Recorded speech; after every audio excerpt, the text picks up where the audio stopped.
Hey, awesome. All right, so we're going to get started. So, hello and welcome to our closing session.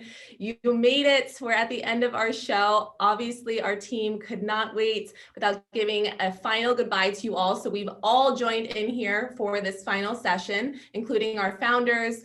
And we're just going to give you a nice little recap of the show, of our key takeaways, and we're going to announce some really amazing prize winners. So, you want to tune in. I'm going to give the floor right away to Hugh, and he's going to take it away. Thank you, Christina. Man, another incredible show. I can't believe this. 4 amazing days. You know that when we did our first show in November, we debated, well, should we really do this again? I mean, this was a lot of work, as you can imagine. But after hearing from you and your overwhelming positive response, we said, what the hell? Why not? Let's do it again. But I'm going to be really honest with you. We could not have done it with our incredible team. We're going to bring them all on at the end. But we, Jane, David, and I are truly blessed to have the best team in the world.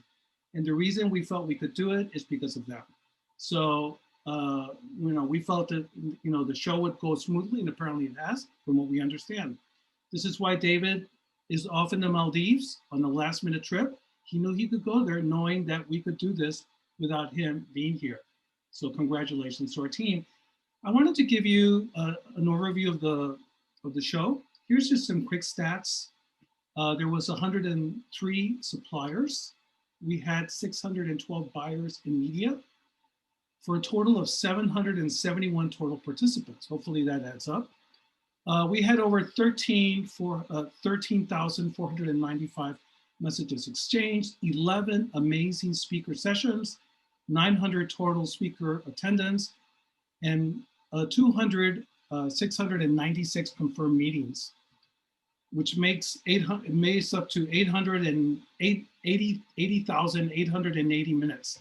I don't know who came up with this stat of 2 months. Well, these stats are great. We did hear some really nice things from you guys during the 4 days. I just want to share with you some of the things that you said. We had an exhibitor talk to Jessie, and this was on Monday, where she had apparently had a great day. She said, I had a great day. Look forward to the next perfect days, the next few days. Perfect organization. Thanks for everything. Hopefully this exhibitor feels the same today. A buyer was really thankful that we had 30 minutes instead of the last time. I think we had 15. And she said, it gives us time to talk and catch up as well as do business. We had a lot of awesome participation. I'm sorry I missed this during the walking safari with eco training. Someone said, oh my, I think the khaki fever is setting in. We've all been cooped up for so long. And I need a mocha choka rula, whatever that means. A lot of you tuned in to Christina's yoga session. You were very impressed with not only her session, but felt it was important to just chill after such a long day. And we had lots of really nice feedback from some of the other sessions. Some of them felt inspiring, including one from Dr. Gladys. Got a lot of great feedback, and one person wrote, great work, thank you. Loved our experience with the Mountain Gorillas. Tour operators, suggest your clients hire porters. Ours are former poachers. So anyway, while these are nice thoughts, I think we want to hear from you. And on Monday, I believe a survey is going to go out, and we want you to please fill it out. As you know, we work really hard to put this thing, but it's for you, and we want it to be productive for you. So take the time. I think it's going to take you maybe 10 minutes. Fill it out. Yes, tell us what you liked about it, but also tell us how you think we can improve it. We're hoping to do some more of these things, and the more you tell us, the more we learn, the better they're going to get. So, Jane, take it away. Great, thank you. If I jump, guys, it's because I've got a bad thunder and lightning storm behind me. First thing I want to do is raise a glass.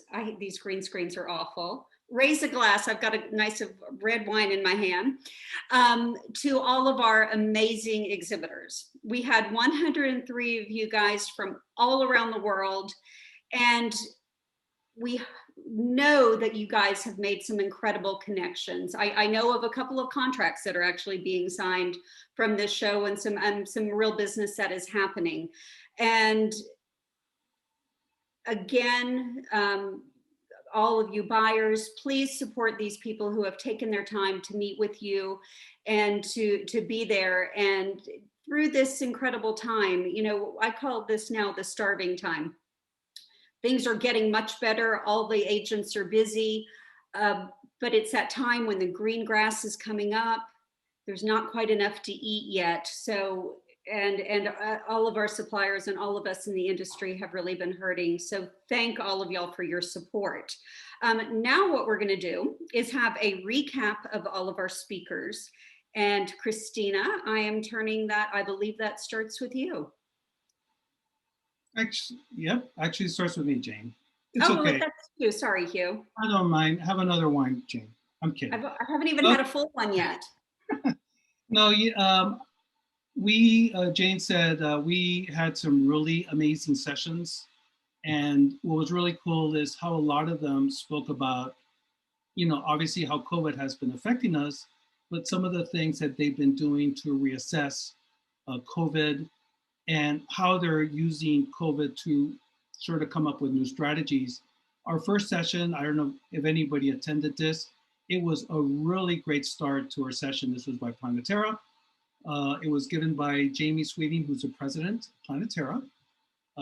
Alana Wallace, who is a regional senior manager of development, and Evie, all the way from Namibia, who's Planetara's regional partner.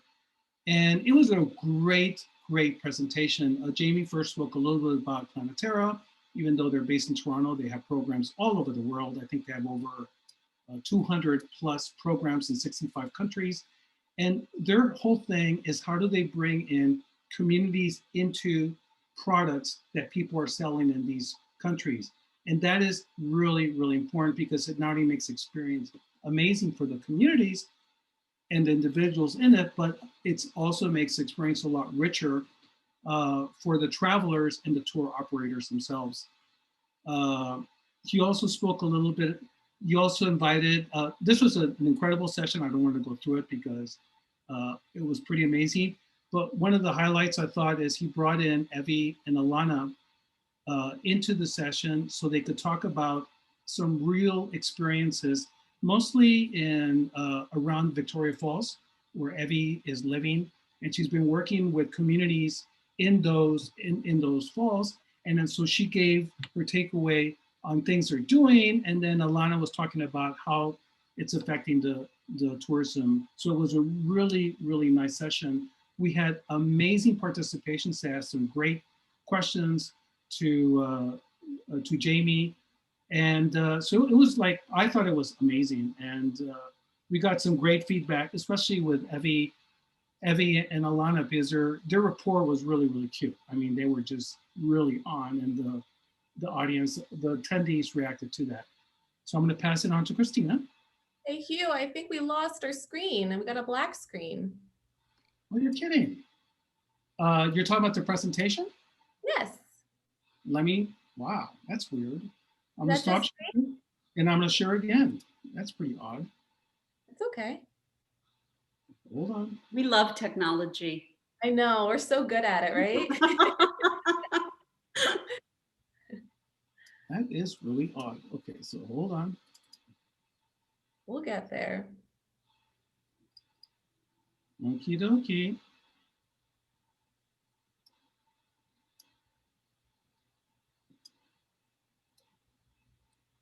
Okay, so let me see if I can share again. Now I'm halfway through my wine. I'm ready to go walk and get mine. There we go. And for some reason, okay, this is really odd. I'm sorry, guys. It's okay. And I have not been drinking that much, I promise. Well, I can talk about the next session, which was eco Yeah, training. why don't you do that while I try to get the presentation? So Hugh mentioned it a little bit, but we did have an awesome walking safari, virtual walking safari with Michael Anderson of Eco Training. He's actually a head instructor at the Krongwe Game Reserve in South Africa. So he gave us like a point of view tour of the South African bush, which was really amazing. And I thought it was really interesting. He said that because of the pandemic and not a lot of vehicles are in the area in the camp anymore, not a lot of people are there. And so he's noticing through tracking these different animals that they're going places where they wouldn't normally be. So that was really interesting. So we saw some tracks of hyena and buffalo, really cool. But the highlight for me was learning how to make and say a Mocha Chocorula, which is a really fun cocktail that he taught us how to make at the end of our session. Super simple to make, looked so tasty. All you need is amarula, hot chocolate, cocoa powder, and hot water, cocoa powder and coffee. So that was a really fun session with him. And the women had khaki fever. Yeah, I was gonna get into that, but yeah, we all love it. So Alex. Hello. Sorry, I was still thinking about the khakis from Eco Training. But I moderated on Tuesday as well with Sumac Machu Picchu Hotel. We were with Victor, who walked us through the hotel, and then we were introduced to Solmira Lopez, who taught us how to make a traditional pisco sour and also Sumac's signature drink. Then we were walked over to Marco Lopez, who prepared an incredible looking hot stone trout ceviche, which is one of the exclusive dishes of the tasting menu. All of the drinks and food were prepared with such enormous care, and it was really fascinating and wonderful to learn about all the ingredients and where they are from in Peru, because a lot of the ingredients that they're used are all local, which is amazing. So that was very cool. And the hotel is gorgeous. So I am ready to book my trip to Peru tonight.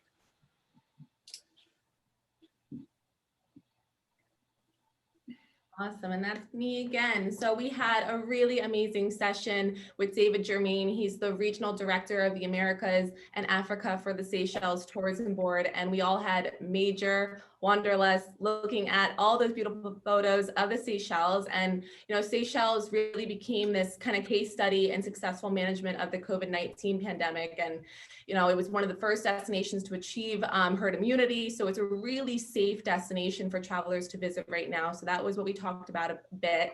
And I really thought it was interesting because obviously when you think of Seychelles, you think of those beautiful granite boulders, that gorgeous beach. But David told us that cultural tourism is actually a really important part of the tourism experience in Seychelles. So he said a lot of unique experiences are offered for travelers to really connect to locals, learn where they come from, what they eat, what kind of unique stories they have to tell. And there was a really especially cool tour that he mentioned that was Day in the Life of Seychellois.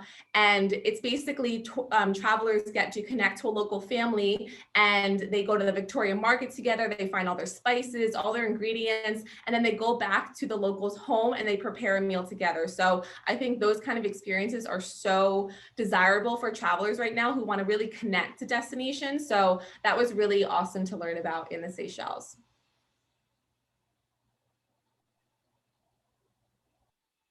And I'm up next. Hey guys, I hope you were able to join us for our Atlas session with Paul and Tony, both joining us from the continent of South America. Tony joined us from Guyana and Paul was based in Peru.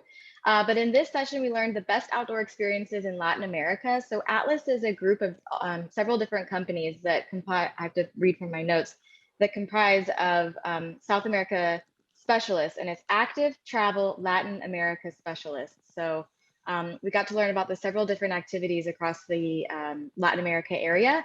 And what I really loved is Atlas in particular, they were able to really cater to those that are looking for whitewater rafting, backpacking, and rock climbing, or maybe those like myself who just want to sit in a van and enjoys a nice happy hour at the end of the day. So Latin America can really provide all different kinds of experiences. So I really enjoyed hearing about the several different options available in Latin America through Atlas. Also, Tony told us that a trip to Guyana is definitely not complete without a journey to Kaitour Falls, which is the largest single drop waterfall in the world. And a lot of the members of the Rethink team have been lucky enough to experience that. And I probably can concur with Tony and say that definitely worth the journey.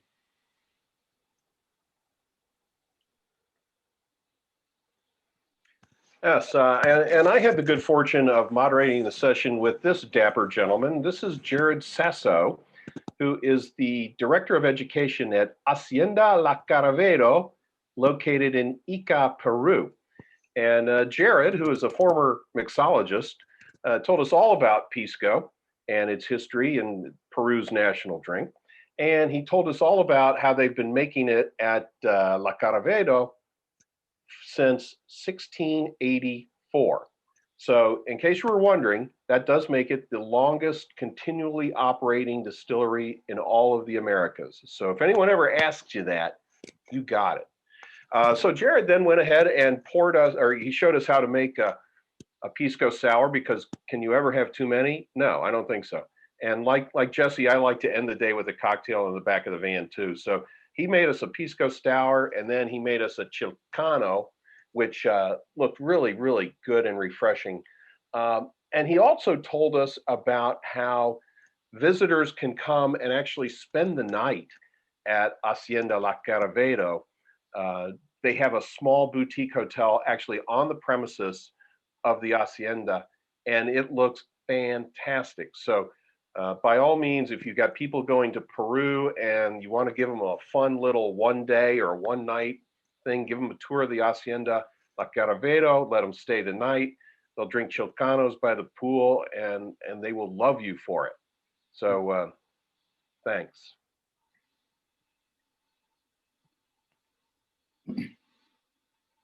Hank, I'm going to disagree with you that you can definitely have too many Pisco sours. I speak from experience, from someone that accidentally had too many, not knowing what Pisco was, but anyhow, I digress. I had the great honor, truly honor of hosting a session with Dr. Gladys, and I'm not going to butcher her last name. Jane, you were so much better at practicing this. I'm embarrassed, actually. Dr. Gladys Kalima Zikusoka. Thank you so much. I'm embarrassed, but it was a true honor to have her with us. I don't know if any of you guys are familiar with her at all, and hopefully you are via this show, but Dr. Gladys is the CEO at the Conservation Through Public Health. And basically she has the coolest job in the world. She's essentially protecting the mountain gorilla species through educating local communities on how important the mountain gorilla species is to both tourism and just the world in general. I found it fascinating. I don't know how I didn't know this, but gorillas share over 80% of genetic DNA with the human species. So 98%, not only were 98%. 98. That's why I've got Jane here. 98% of genetic DNA with the human species, which makes them super susceptible to human disease. So not only did the human race take a huge blow from COVID-19, so did all wildlife, and gorillas in particular, since they are so closely related to us. So Dr. Gladys is putting all her efforts and education into protecting the gorilla species, and trekking to gorillas looks quite different these days with masks and such. But Dr. Gladys did highlight how the gorillas are quite curious, and it does not affect the trek at all. They're very curious with the masks. But excuse me. Anyhow, it was such an honor to have her, and it's just, I feel like I was talking to a celebrity. It's just makes you think about what you're doing with your life when someone is, keeping the mountain gorilla species literally in existence. So it was a true honor for myself.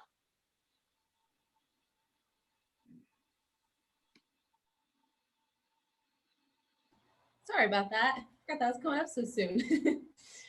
So Contiki, we had such an enlightening session with Contiki, the ladies of Contiki, Kelly Stahl and Erin Vaughn. They told us all about the different ways in which Contiki is kind of leading the charge in inspiring travelers to explore the world more sustainably and more consciously.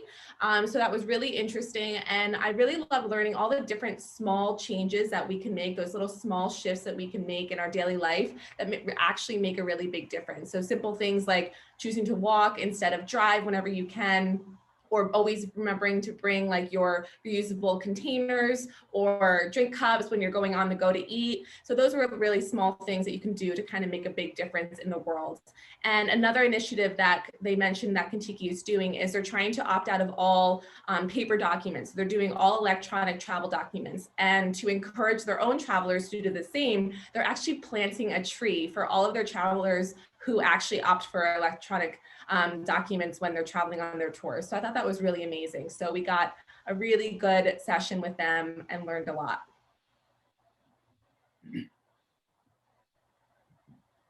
All right. Can I have everyone's attention? Please admire this gorgeous being on the screen right now. It's our very own Christina from our team. I don't know if any of you joined. I did. And it was so nice to have just such a calming session at the end of the day. We all spend our day at our computers, and I don't know about you guys, but somehow I find I'm typing, and my shoulders just get higher and higher. Look, they even disappear on my screen. I don't know. Anyway, it's such a nice, was a nice touch to relieve so much tension at the end of the day. And you can truly tell that Christina's passionate about what she does. We got to join her in her living room for a nice Vinyasa flow session. And my key takeaway from this session is I need to work on my core.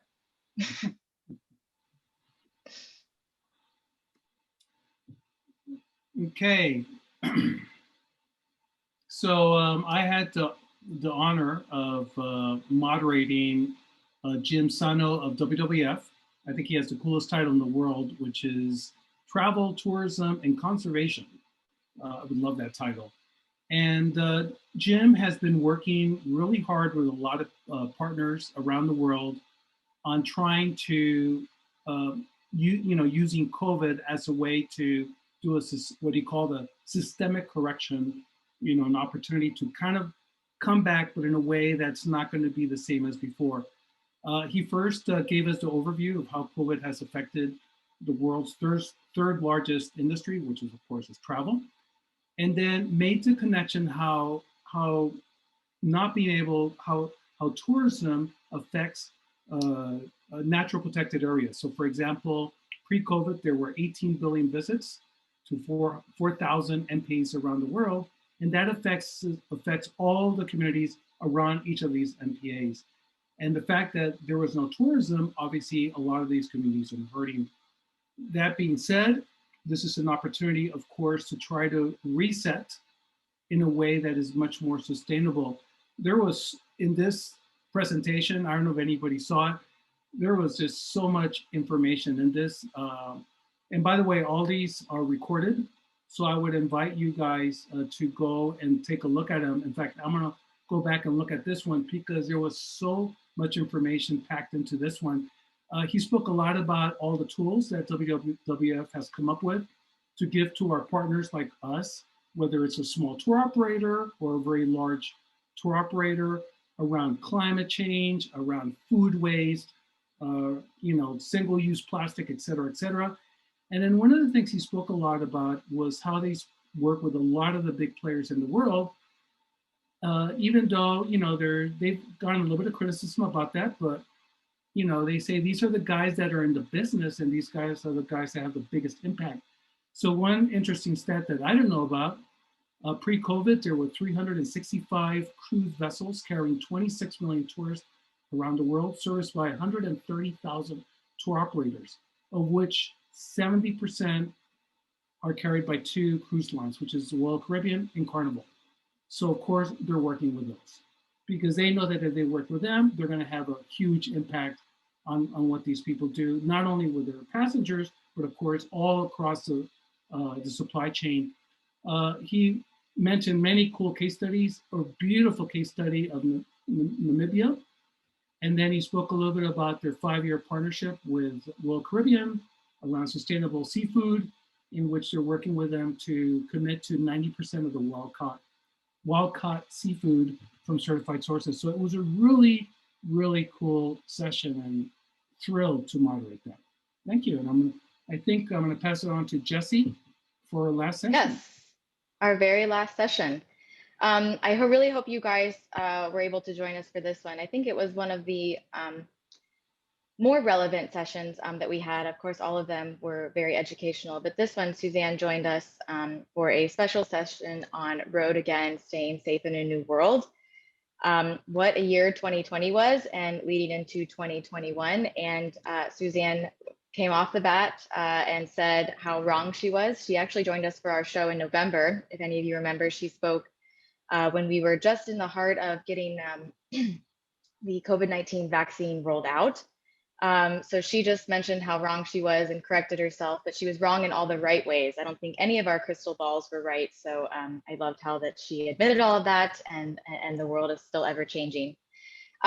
One of the things that as a team, I actually asked everyone what they liked about Suzanne's session was we need to be more mindful of the rumors and misinformation that we're getting. So if your guests are getting, you never know where your guests are getting their information from. It could be a rumor. So we all just need to be patient and mindful of our research and what we're telling our guests, and just encourage everyone to still follow COVID-19 protocols, even though I'm very thankful, and everyone should be very thankful to live in a country where we are rolling out so quickly and it's so accessible.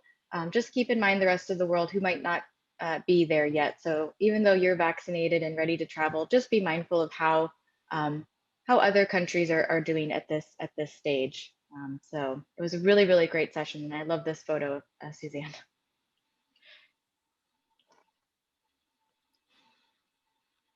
And I get to stay on. I get to do the fun part, you guys. Here, I'll get my glass. Thank you so much to all of our exhibitors who donate all these prizes. I was honestly so overwhelmed when I reached out to you guys by a certain deadline for when you registered to donate some prizes. I was honestly so overwhelmed and secretly wanted to keep some of them for myself. Don't worry, I did not. Thank you so much for donating these prizes. I enlisted my team to help combine some of them for some of these grand prizes that you're looking at right now. For every one of you that's listening, these prizes, buyers were eligible to get these prizes if they attended 15 plus meetings throughout the entire trade show. And that's all 15 30-minute sessions that they completed. So Jenna and I worked really hard to compile a list of all the buyers that completed 15 plus meetings. There were so many of you, but we just drew them right before the session. So I'm going to announce our grand prize winners.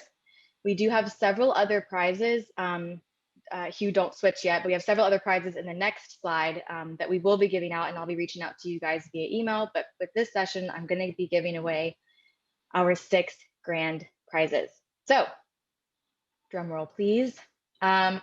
For our first prize, South America Icons, which includes a 5-night stay in the Galapagos aboard the Cataloche Explorer, 2 nights at the Sumac Hotel, which we heard about before. They made the yummy piscos, round trip airfare, and a bottle of, oh my goodness, Singaini, whatever, liquor, drink it, it's great. From Bolivia. Our South America Icons from Bolivia.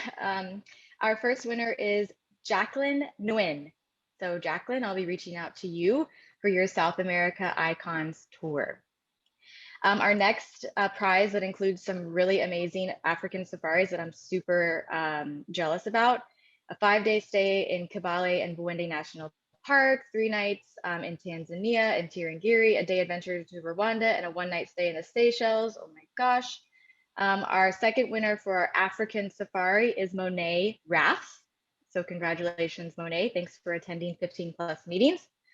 Third one, Best of Iceland, a 1 cabin for 2 that circumnavigates Iceland. I've done this before. I'm also super happy to announce that Patricia Assumpção, Anna, I hope I didn't butcher that. So the Best of Iceland cruise winner, Patricia Assumpção, has won the Iceland trip. Heritage East Africa, 2 for 6 nights on the continent of Africa in, I think this is Kenya. So our 4th winner for our Heritage East Africa Safari is Gideon Nurek. So congratulations, Gideon. Our next prize, the Best of Kenya, 7-day under canvas tour. Oh my goodness, Amboseli, Nakuru National Park, and the Masai Mara Game Reserve. Our winner here is Caroline Brubach. So Caroline, you've won our Best of Kenya. And then last but not least, our Patagonia Pioneers. Patagonia is truly one of my favorite destinations. So Buenos Aires to Calafate, and a tour in Torres del Paine National Park, and a wonderful coffee table book that includes Antarctica. And that goes to Carrie McDougall. So congratulations, you guys. Thanks so much for participating in the show and attending 15 meetings. If your name was not announced, don't worry. We have a ton more prizes. Trust me, I'm telling you, I was overwhelmed with the amount of prizes we got. So if you head to the next slide, Hugh, we can just review a few more of the prizes that I won't be announcing today, but I will be announcing and reaching out to you later. So that includes everything from Eastern Europe, Prague, Croatia, and Ukraine, some really nice experiences in Colombia, an Asian journey. We are keeping our India colleagues in our thoughts right now. So of course, our India and everyone that's donated in this Asia particular category is being super flexible. So just want to mention that. Europe a la carte, from Paris to Lisbon to a stay at Evora Farm Hotel and more in Lisbon, relaxing in Rhodes, and a culture of Cartagena. We also have a few more bits and bobs, but every single one of our exhibitors that donated a prize are listed on this next slide. So thank you guys so much. If you guys are looking for anything in any of these areas as a buyer, please, we'd like to thank these exhibitors for donating such mouth-watering prizes. So our grand prize winners, I'll be reaching out to you, and after the show, we will distribute the rest of our prizes. So congratulations, everyone. Great, and I now get to talk about AMA Torres del Paine. Agents who opted in could make a donation to AMA Torres del Paine. If you're not familiar with this organization, it is part of the Las Torres Reserva family, which is 10,000 acres inside Torres del Paine National Park, the only private land inside the park. It's also, perhaps, I think it is the most popular park in Chile. And in order to walk to those beautiful towers that are onto the right, everybody who walks onto the property goes onto the Reserva Cerro Paine. So we raised $450 from agents. Thank you very much. The Rethink team has decided to match that and round it up, so they will get $1,000 from us. That money will go to can go to one of three projects that they're doing. One might be reforestation. They had a terrible forest fire. I think it was about 8 years ago, maybe 10 years ago, and they're still replanting trees, and they do grow them on the property of Las Torres, and the little things you can even plant some while you're there. Trail restoration.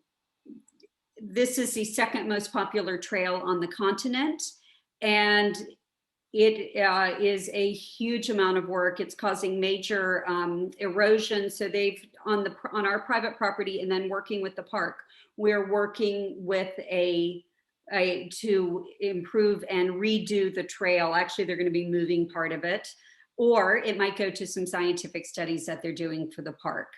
And again, thank all of you who donated.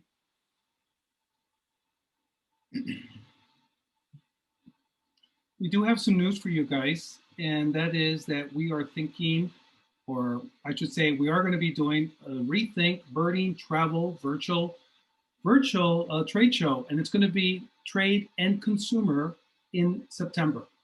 You may be asking, what do you guys know about birding? You're absolutely right. Only Jane knows a little bit about birding. The rest of us don't know squat. So we're in conversations right now with a very credible partner that we will be announcing shortly. And we're so excited about this because we've been reaching out to a few of you guys, and you guys are really interested in this show. So coming in September, a date to be announced. It's going to be a weekend because, like I said, it's going to be trade and consumer. We're going to be having the Rethink Birding Travel show.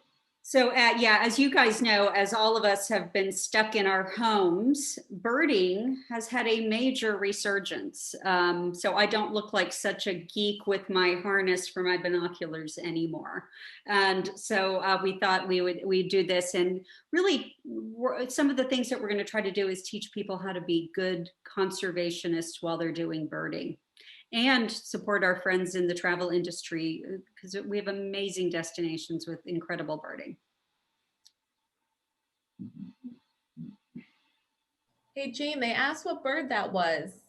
Yeah, I think my first thought was that was a Carmine bee eater. I'm really not a twitcher, but I think that's a Carmine bee eater. If we have anybody from the African continent, I think they can tell me if I'm correct. It's a bee eater of some sort. Very good. Or maybe I'm wrong. So anyway, this brings us to the conclusion of our session. I think we went over a little bit. I apologize for that. Like I was saying earlier, we could not have done this without our fabulous team that you see here. All of us, I guess most of these pictures are pre-COVID because we're all traveling all over the world. And I actually would like to mention some of the people that you have not heard from today. The first is that lovely young girl in the white shirt next to Christina, Ana Camarade, or Camarade, I can never say her last name. She's actually based in Buenos Aires. And Ana, for anybody who's worked with Ana, is tenacious and has been kicking our ass and making sure that we get everything right. And she has been absolutely fantastic, not only in helping organize everything. I know she's been troubleshooting and working the booth in Espanol during the session. I also wanted to point out Jenna. Jenna, she is the woman with a little monkey on her shoulder. Jenna is actually in Vancouver, and Jenna has also been keeping us straight. Probably some of you have had contact. He's in Saskatoon. Oh, I was gonna say, Hugh, you do this every time. I know. No, I'm thinking of your dad who's in Vancouver. I apologize for that. Yeah. So anyway, but you know what? Why don't we turn off the presentation, and then why don't you guys just present yourselves? So Jenna, where are you from? Thanks, everyone. Thanks, Hugh, for that wonderful introduction. So just to clarify, I'm not from Vancouver. I'm in Saskatoon, Saskatchewan, for those of you who know where that is. So thanks so much for joining us for this great 4-day event. It was a pleasure to be able to assist you guys, and we're looking forward to the next one. Thank you, guys. Absolutely. Anna, I think Anna should talk to us. Where's Anna? Thank you, Hugh. I was not prepared at all for this public presentation. So thank you again, everyone, to join us for our second session. It is a pleasure to be part of this team. And it was hard work, but we got a lot of fun. And I'm really honored to partner with all this great team. So thank you very much. De nada. Gracias, Anna. So Jane, take it away. Why don't you close us out? Okay, what I wanted to do is just do a toast to everyone, for the thank you from the Rethink team. And here is to an amazing recovery. Woo! After that. Thanks so much. Cheers. Now I'm headed out to a Basque restaurant for dinner. Basque restaurant for dinner. That was it. Thanks, guys. Bye.